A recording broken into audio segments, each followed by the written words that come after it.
What do you think about the notion of the solo founder? I know that's been brought up quite a bit. It's like now that there is these technical capabilities that are going to increase, like maybe there's less need and will become the new norm is not having co-founder and just being solo. I think it depends. I think if you're not raising money and you're just building a business and you're not looking for a venture back to build a venture back business, you can definitely be a solo founder. No doubt in my mind. I think to build a venture scalable business, it is possible to be a solo founder. I think what you realize though is like it's a lonely journey. Mm. And, as a seed investor who sits on the board of a lot of these companies, the solo founders, like they need almost a therapist and somebody to just vent to more often than like if you've got a co-founder, you kind of lean on each other a lot, right? Or like, if you're a solo founder, there's a lot of parts of the business that are just not fun to deal with.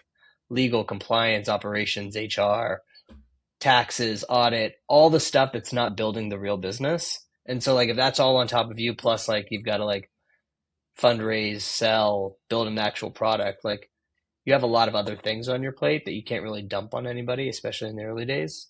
So I'm not saying it's not possible, and we definitely have companies we've backed that have that, and they're doing great. But I definitely think it's another hurdle of stress. I think the flip side is too many co-founders, and you're guaranteed to have a possible mess on your hands at some point.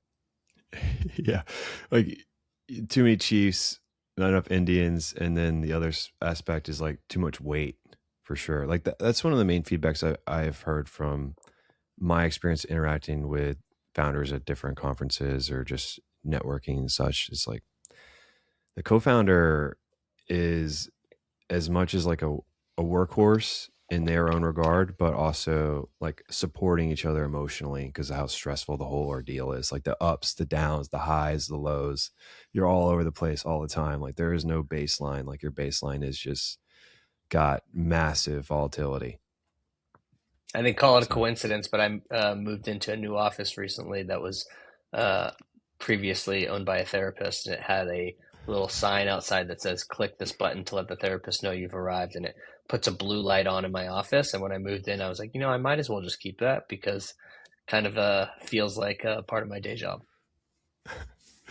no, that's a good nice touch for sure.